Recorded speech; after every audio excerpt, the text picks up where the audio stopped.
Hello, Nathan Ruffey here with Mountain West Financial. Tax season is upon us. There's three forms on your taxes that you need to be concerned of if you're looking to purchase or refinance a property. That's your Schedule A, your Schedule C, and your Schedule E. I broke it down on what the underwriter looks for on traditional financing with FHA, conventional, VA, and USDA.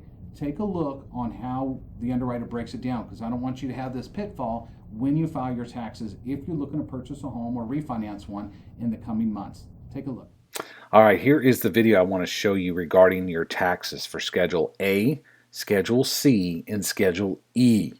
For those individuals, W-2 employees that work for a company that you have to supply your uniforms, boots, safety boots, dry cleaning, travel, food, you get to write those things off, and which is on your Schedule A, which is your itemized deductions. These are for W-2 recipients. Here on your job expenses, insert miscellaneous deductions on number 21.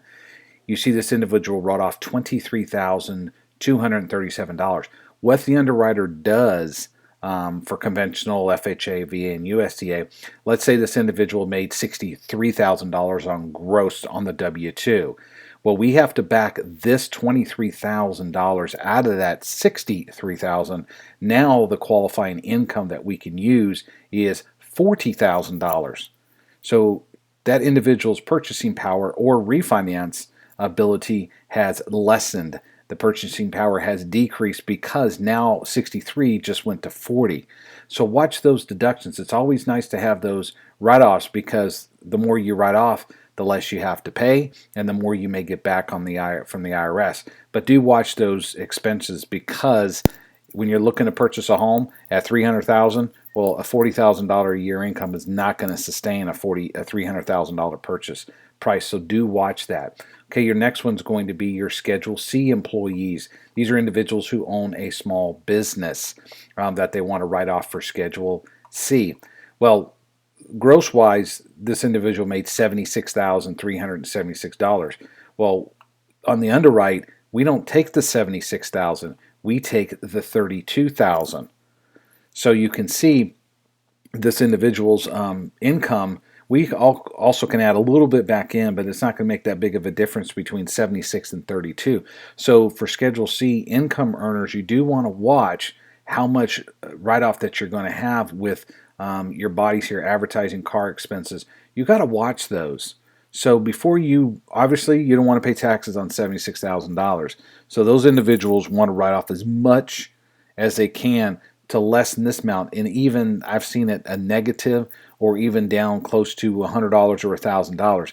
We can't use that in our underwriting industry. We use the net, which is line 31 on the Schedule C.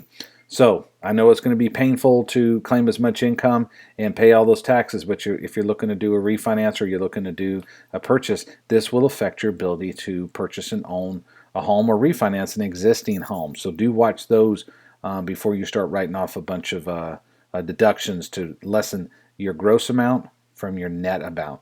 Okay, that's Schedule C. Schedule E can be business for self-owners who file corporate taxes as well as property. You got your property addresses here. I had to white them out to protect the individual. But this is your Schedule E, where you write off rental property. So this individual made in rent $62.80 for the year, but wrote off $74.16, so that they became negative. Same effect on Schedule C as Schedule E. The more you write off in the body of the deductions here, you get to take those as deductions when you write them. But as income-wise, when you have negatives, we got to hit that rental property for the negative. So let's say this totals up, I like to round, $2,400 a year for negative. That's $200 a month on negative on that property. So I've seen it more when people are $1,000 negative. You got to take that in as a negative debt. So that can affect your ability to purchase and refinance a home. So you want to watch all those deductions, as painful as it's going to be to pay taxes on that net earnings. In the long run, it's going to pay off, because you will be able to refinance a home and be able to purchase a home. So for this year in 2014, when you file your taxes, do be aware of what you're going to write off. I welcome the opportunity to look at your taxes for 2014 before you file them, the preliminary ones, so we can see, make sure the deductions are right, and you're going to be able to purchase or refinance a home that you're looking for. So do watch those deductions. If you have any questions on that, I welcome the opportunity to speak with you, Nathan Rufty, at 909-503-5600. Thank you for your You time. can see, the more you write off on your taxes of Schedule A, C, or E, that can affect your ability to purchase a home when it comes to income. That's what the underwriter looks for. So before you file your taxes for 2014, call me. Let's review the preliminary ones before you file them, because once you file them, they're done. Don't get in the mistake of taking those huge deductions to get that cash refund. We all like that, but that can hurt your ability to purchase or refinance a home in the coming months if that's your plan. Hopefully we are part of that plan. So if you're looking to buy, sell, or refinance a property, think of Nathan Rufty with Mountain West, your mortgage professional, at 909-503-5600, and make it a great day.